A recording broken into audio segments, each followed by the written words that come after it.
So, quick recap to last time. We decided on using the PCL82 to make our amplifier, and now we want to design a power supply. What I'm going to use as a transformer is one of these, which is just, I think, an old either radio or tape machine transformer. Made for solid state rectification.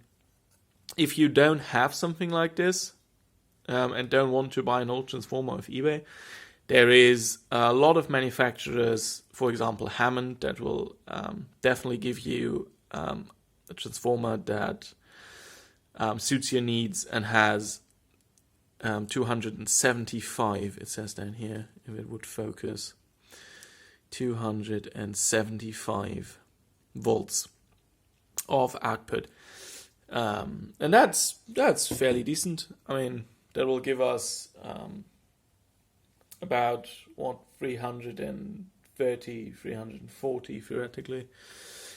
So that should definitely suffice. So we don't have to do anything clever in boosting the voltage or anything. So what I want to do is basically build the simplest of all power supplies, and that is have the line from the transformer come in, go through an appropriately sized fuse, go into a bridge rectifier,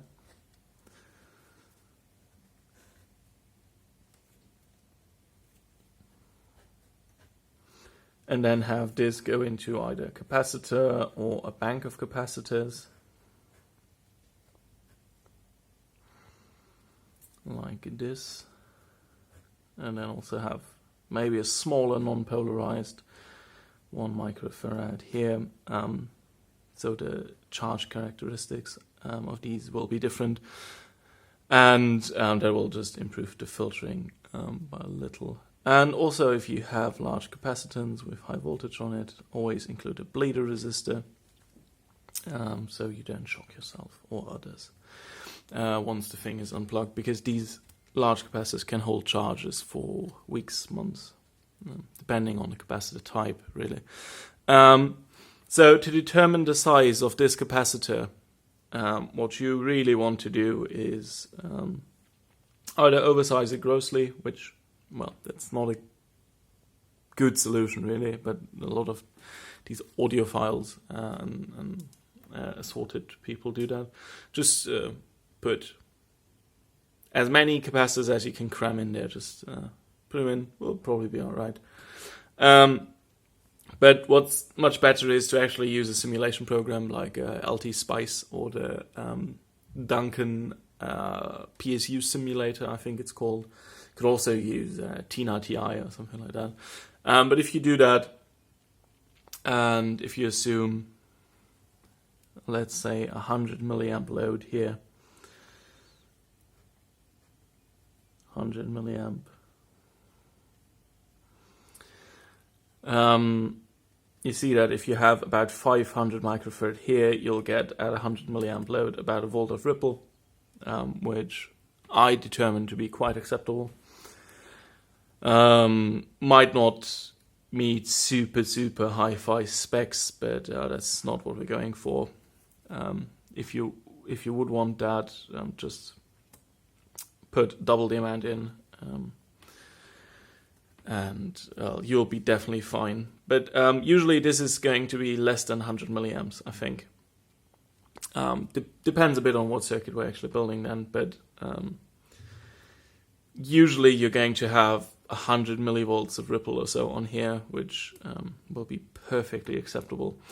So I looked what sizes of capacitors I have. I have a 680 that fits quite nicely here. It's a little large, but I mean physically, the extra 180 microfarads of capacitance here are actually quite nice. It's a good thing to have.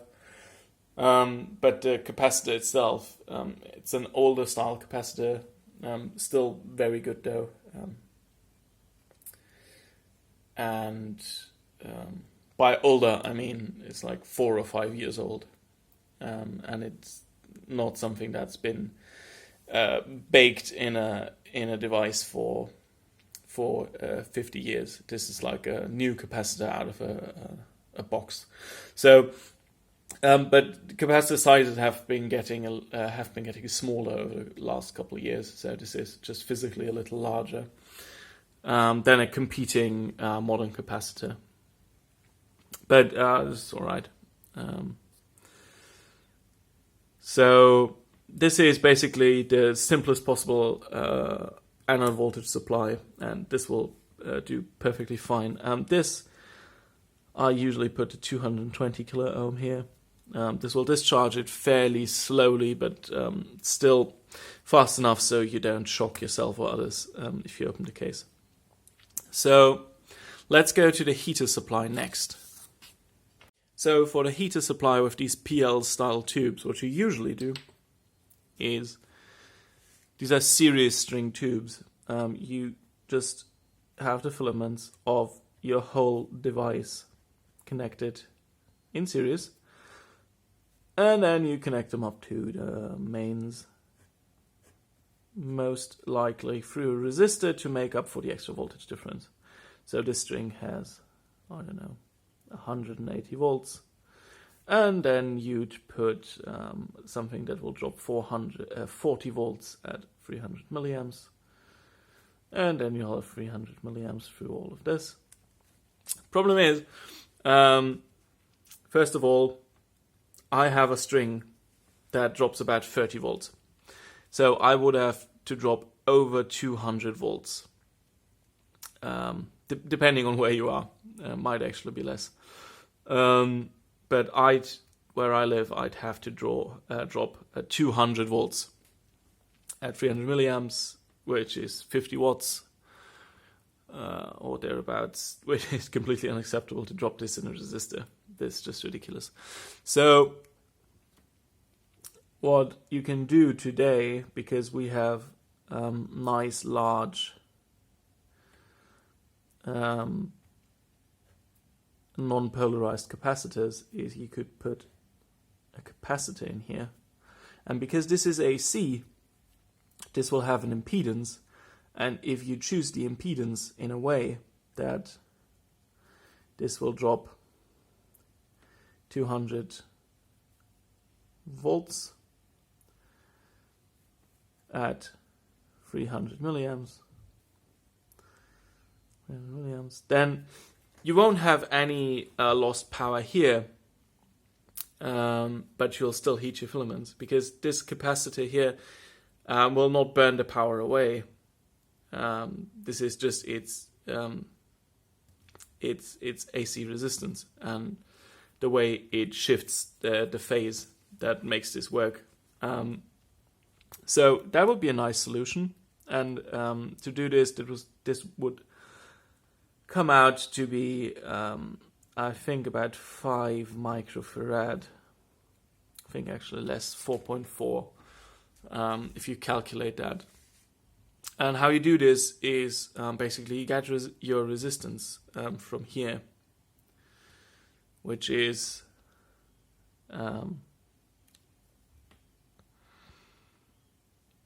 U equals R times I. So you'd divide by I,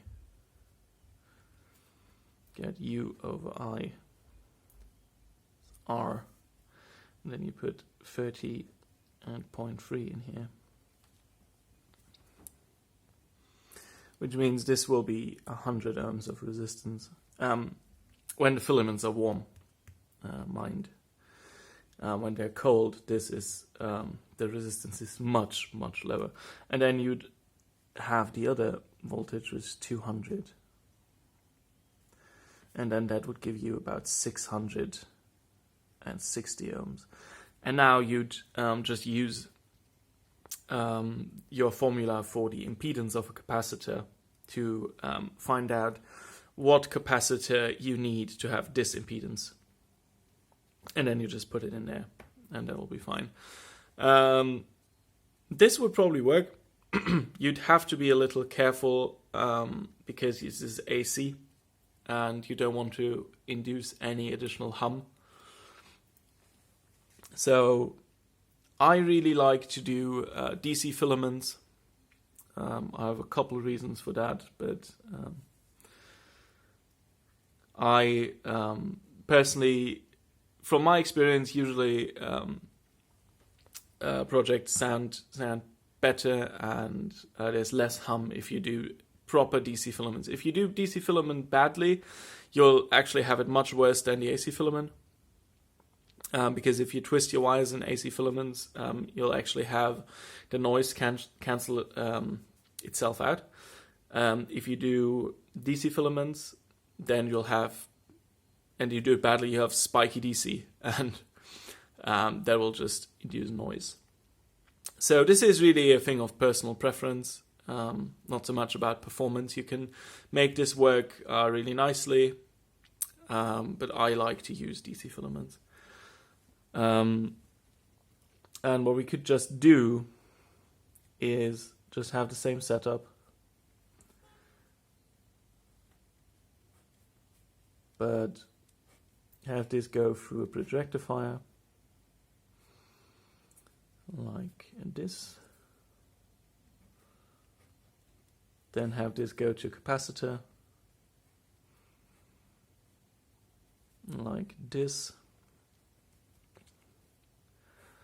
of appropriate size, and we obviously will we put a fuse in here,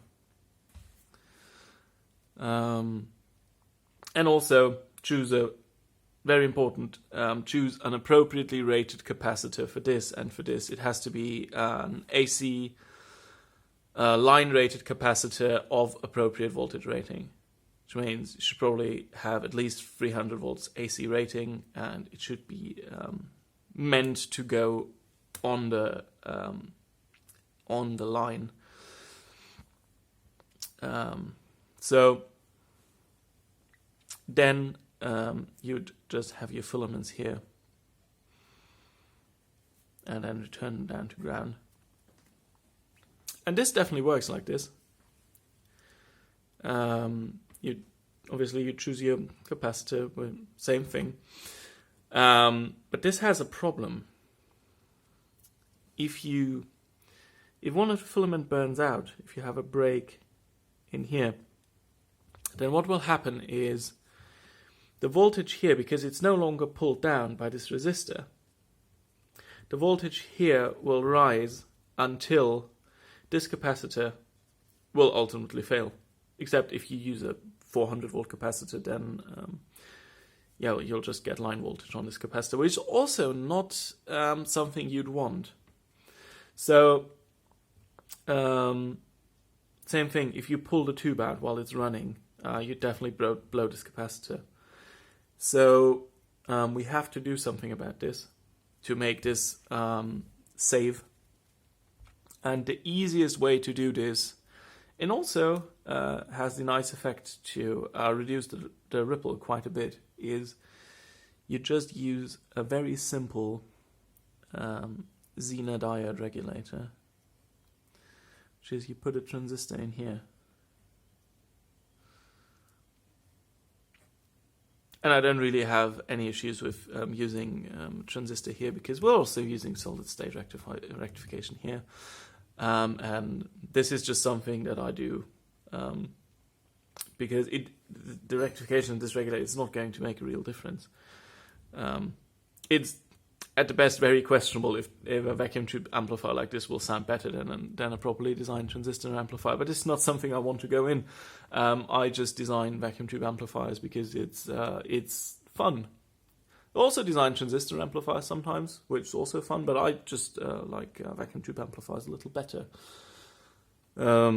because they have vacuum tubes and they glow, and vacuum tubes are fascinating. So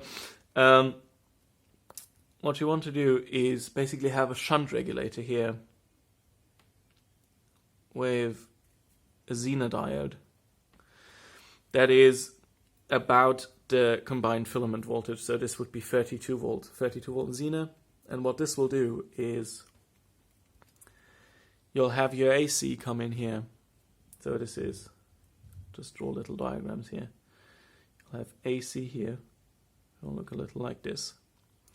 Then on this here, you will have, basically before the capacitor, you'd have this, like this. And then after the capacitor, you'd have something that looks like this.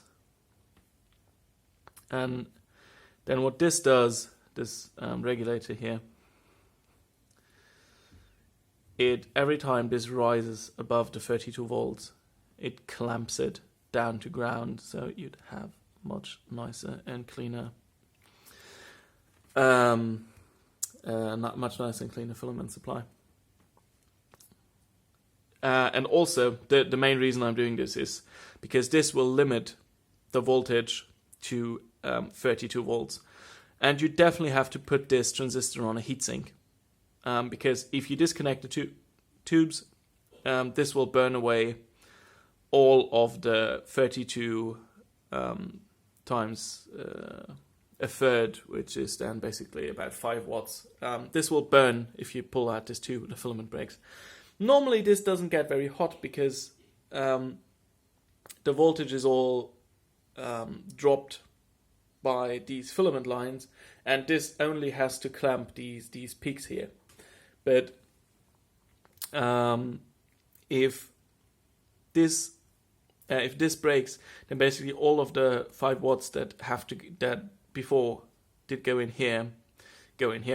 So you'd have to put this on an appropriate heatsink. So let's look at the design that I came up with, which is basically ignore my shitty capacitor drawing here, which is basically just what we drew. Put a couple additional ground points on here, and then I have 3 sockets for capacitors here, so that I can reuse this power supply for other projects. Because if I have a different string of tubes, let's say I only need to drop, 100 milliamps at whatever voltage, then I just put different capacitors in here. And I size the holes appropriately so I can put a wide variety of capacitors in. So what I basically have is the spacing for the largest capacitor would be here, and then it goes up here, and you could put a smaller capacitor in while still leaving ample space here. So this is over a centimeter in clearance, so the line voltage is not going to jump that, but you could put different size capacitors in, which is nice. And then just a couple of filter caps. The BD437 that I designed in here is only rated to 40 volts. So if you wanted to have 60 volts filament, you'd have to use the next one up, which is I think the BD442, same series, but just one that is rated higher in voltage. And then 2 Zener diodes here of appropriate volt. This is, with me, it's 18.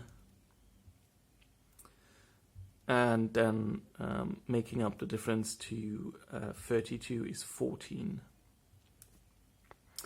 So this is just because I had those on hand. You could just use 16 and 16. And these are 1,000 microfarads each. And these here are 2.2 in my case. Which means this is going to, without this regulator, this would allow a larger current to flow and higher voltage. But since we have this shunt regulator here, we can just bump up the voltage a little bit, and then we'd still get 32 volts on the filament. I translated the schematic we just worked out to a board, and this is it. You can see the 3 relatively large line-rated capacitors. Luckily enough, these are not all that expensive because they're used in a bazillion devices, and so the economy of scale thing is working for you there. These are about, in quantity, they're about, I think, 40 cents each or something like that, which is quite acceptable, which is probably cheaper than this large electrolytic here. This is the 680 microfarad filter cap. And here we have the two smaller caps, our two fuses, two bridge rectifiers, and the shunt regulator with its associated Zener diodes here. These are in series, and then there's a smaller cap, film cap, the discharge resistor, the not used ground points, the additional ground points that are designed in, and then here's the output of this, and here's the filament output. And this is designed, and I tested it, and this works quite well. The output from the regulator is very, very stable. The output here, if you don't have a load connected, obviously has almost no ripple. And if there's a 100 milliamp load connected, it has far less than a volt of ripple on it. At least that's what I've measured. So this should work very, very nicely. And it's also, it's fairly compact. It's a little large though. That is an issue. But I thought about putting this in the case, when I put it in the case, actually like this. And then it limit the horizontal size, especially if the transformer is put in like this.